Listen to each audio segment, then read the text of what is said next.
Ya, Assalamualaikum warahmatullahi wabarakatuh. Salam sahabat hati.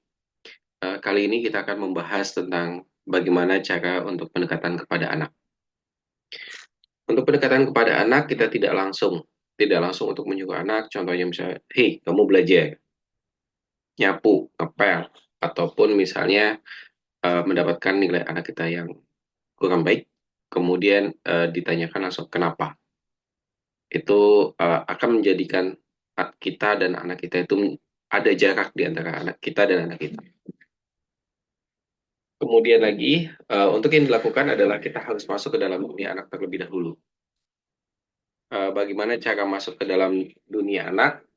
Tentunya kita harus bermain dulu dengan anak kita. Contoh misalnya, nih, ya, eh, dekat dengan anak. Jadi bagaimana kita itu bermain dulu, bermain dengan anak, dekat dengan anak. Itu kita harus sangat dekat dengan anak kita dulu. Kita ajak main, ataupun dia misalnya mau jajan, ataupun dia pengen sholat, atau apapun kita ikutin terlebih dahulu aktivitas kegiatan dari keseharian anak itu apa. Itu yang harus kita lakukan. Itu ataupun kita disebutnya adalah leading, ya. Ataupun tadi untuk leading itu adalah bagaimana kita bisa memerintahkan kepada anak sesuai dengan keinginan kita. Tetapi sebelum kita melakukan leading, tentunya kita harus melakukan yang namanya pacing terlebih dahulu, ataupun sebuah pendekatan ataupun kedekatan kita menyamakan persepsi kita dengan persepsi anak. Contoh yang sederhana, misalnya kita kayak seperti ini. Saya ketika berbicara sama anak, itu tidak pernah yang namanya si anak itu dalam keadaan berdiri dan juga saya dalam keadaan berdiri. Tentunya ketika anak dalam keadaan berdiri dan saya dalam keadaan berdiri, tentunya ada gap. Anak akan menengah ke atas dan juga saya akan duduk ke bawah. Nah, itu terjadi ketidaksamaan tinggi antara kita dan juga anak kita. Maka sebaiknya ketika kita ngobrol dengan anak, anak bisa dalam posisi duduk, ataupun anak bisa dalam posisi berdiri, dan kitanya itu dalam kondisi yang sama tingginya dengan anak kita. Tetapi dalam arti kita bukan duduk bungkuk begini, melainkan kita posisinya adalah duduk, ataupun kita posisinya adalah uh, sejajar dengan anak. Ya. Ataupun bisa kita ngobrol dengan anak, anak dalam kondisi duduk, kita juga dalam kondisi duduk, baru kita ngobrol sama anak. Anak pasti akan sering bertanya kepada kita sebagai orang tua ketika sudah terjadi trust ataupun sebuah kepercayaan kepada orang tuanya. Apapun pertanyaan anak sebisa mungkin untuk dijawab. Jika tidak tahu, teman-teman boleh menjawab bahwa tidak tahu dan kita cari bersama untuk jawabannya. Saat ini sudah ada Google, sudah ada YouTube atau platform lainnya, itu sangat mudah kita untuk mendapatkan jawaban-jawabannya. Dan sebisa mungkin anak lagi suka apa, lagi sedang pembahasan apa, tentunya kita juga gali informasi terhadap apa yang disukai anak ataupun apa yang sedang dibicarakan oleh anak. Contohnya misalnya anak bertanya tentang seputar mobil. Ini cc-nya berapa ya? Karena saya melihat YouTube ataupun ada di televisi, ya ini cc-nya berapa? Mobil merek X, ini cc-nya berapa ya? Mobil yang kecil cc-nya berapa ya? Selain cc, misalnya lagi penggerak roda depan ataupun penggerak roda belakang, atau empat rodanya itu sebagai penggerak. Nah, itu juga kita harus cari tahu juga untuk teknologi untuk saat ini, sehingga kita cerita dengan anak itu nyambung untuk saat ini. Jadi kita terjadi sebuah kedekatan ataupun sebuah kepercayaan kepada anak. Dan kalau misalnya ada pertanyaan-pertanyaan mengenai tentang, contoh misalnya kemarin saya ditanya tentang money itu apa, itu tidak perlu teman-teman panik, ya. Dan itu kita jawab aja secara ilmiahnya itu seperti apa, gambaran umumnya kayak gimana, dan itu kita klikkan bahwa bentuk dan wujudnya itu seperti apa dan kapan keluarnya, tentunya dalam kondisi yang anak juga pahami. Contoh misalnya kayak misalnya kemarin saya menjelaskan menggunakan lem, ya. Contohnya ataupun bentuknya seperti lem glukol tuh, lem kertas, bentuknya sama seperti itu, gitu ya. Kemudian keluarga juga pada saat ereksi, ereksi itu biasanya untuk anak-anak biasa pada setiap pagi gitu ya, karena kondisi tubuhnya dalam kondisi dingin sehingga perlu peredaran darah lebih cepat, biasanya mengalami ereksi pada anak laki-laki gitu. Nah, ketika itu sudah terjadi gitu ya, sebuah bonding ataupun sebuah kepercayaan kepada anak, tentunya kita harus meluangkan waktu.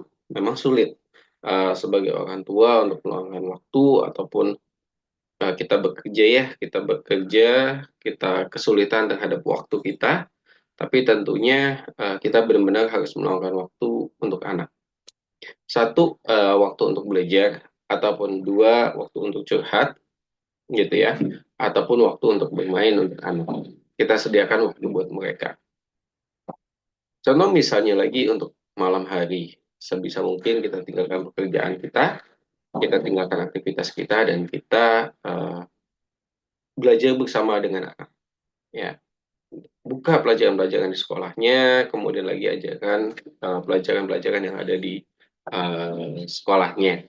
Ya, ingat tanggung jawab pendidikan ataupun tanggung jawab pengasuhan tidak hanya pada ibu, tetapi di sini bagaimana tanggung jawab itu adalah sebagai seorang ayah juga sebagai leadernya ataupun sebagai pilotnya, dan istri kita itu sebagai co-pilotnya. Jangan sampai kebalik gitu ya, bahwa istri adalah pilot, kemudian lagi kita adalah sebagai co-pilotnya.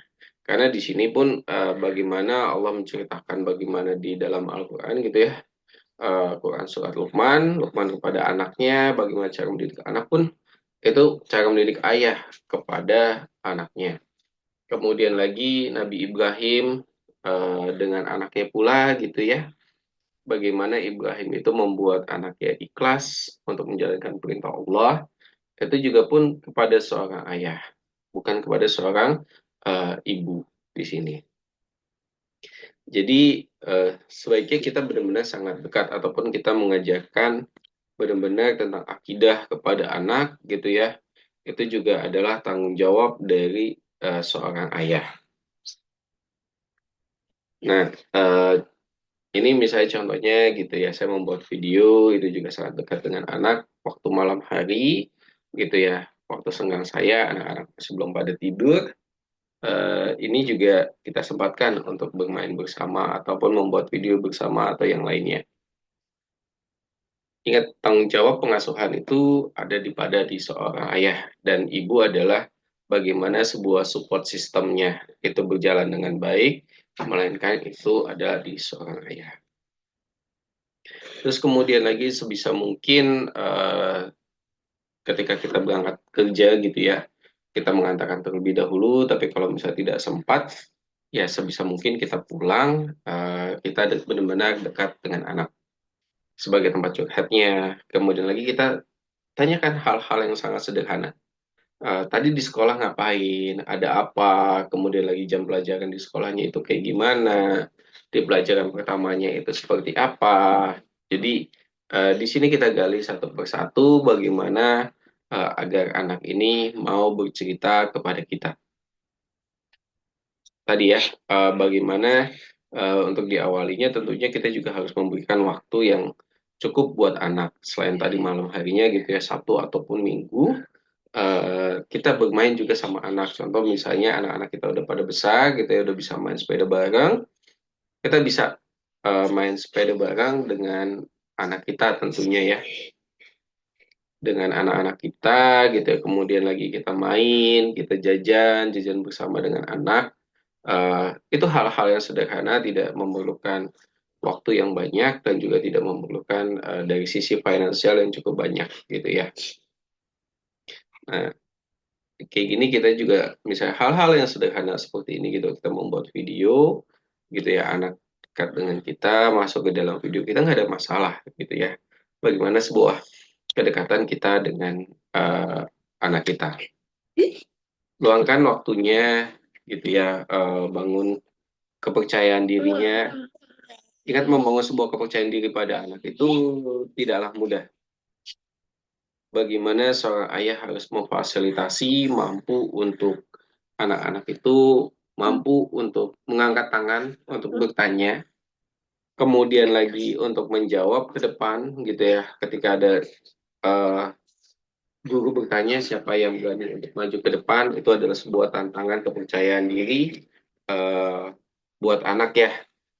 Dan semoga anak kita itu mampu untuk menjelaskan di depan gitu ya. Dan itu juga sesuatu yang tidak mudah untuk anak untuk mampu untuk maju ke depan. Jadi bagaimana kalau misalnya kita kutip ya Bunda Eli Risman, itu kantung hatinya ataupun bagaimana rasa sayangnya itu harus dipenuhi terlebih dahulu, baru anak itu akan melakukan aktualisasi dirinya tentunya.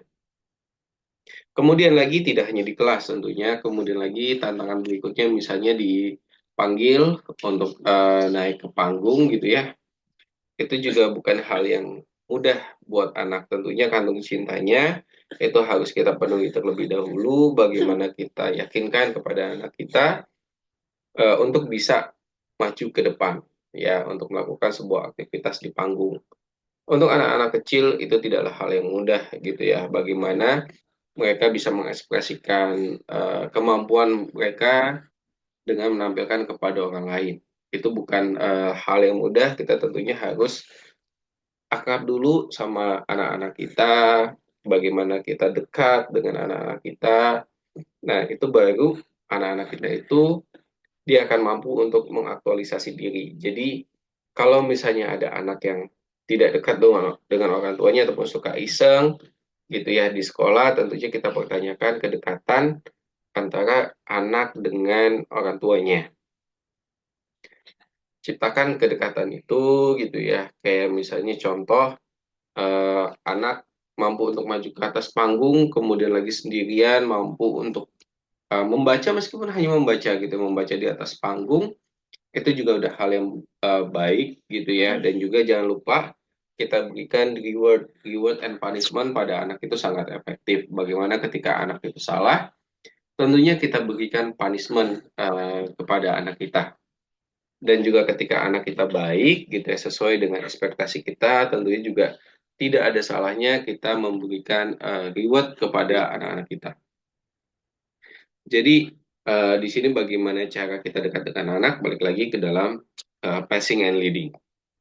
Selain passing and leading, kita juga bisa melakukan yang namanya teknik metafor ataupun sebagai perumpamaan, cerita bagaimana tentang kita dulu di masa-masa kecil kita, bagaimana perjuangan di sekolah gitu ya.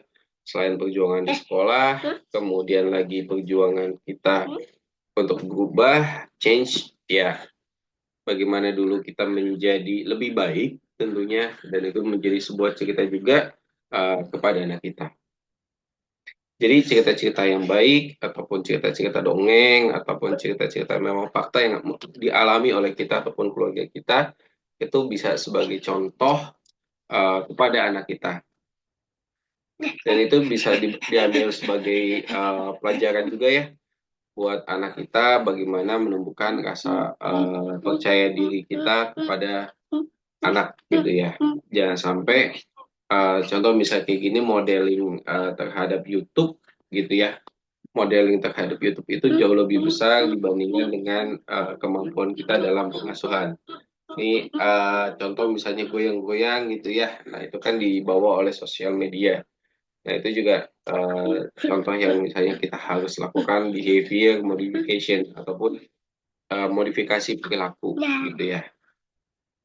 Misalnya juga misal anak tidak takut terhadap kamera ataupun tidak malu di kamera, itu juga sesuatu yang harus kita apresiasi bahwa dia mampu untuk masuk ke dalam kamera itu sendiri ataupun video kita. Kalau misalnya memang ada pertanyaan tentang membangun kedekatan terhadap anak gitu ya, mangga silakan berkomentar untuk di bawah. Insya Allah nanti akan saya jawab. Tapi tadi ya, seberapapun lelahnya kita, seberapapun capeknya kita berikan waktu eh, kita dengan anak kita, dan juga tadi bagaimana kita bermain tentunya kepada anak ya. Kita lakukan pendekatan. Tentunya ketika anak kita sudah sangat dekat dengan kita sebagai seorang leader, sebagai seorang ayah, tentunya akan lebih mudah untuk melakukan modifikasi perilaku kepada anak kita. Jika memang tidak sesuai dengan perilaku sosial ataupun perilaku agama yang kita yakini seperti itu. Wabillahi taufiq wal hidayah. Wassalamualaikum warahmatullahi wabarakatuh.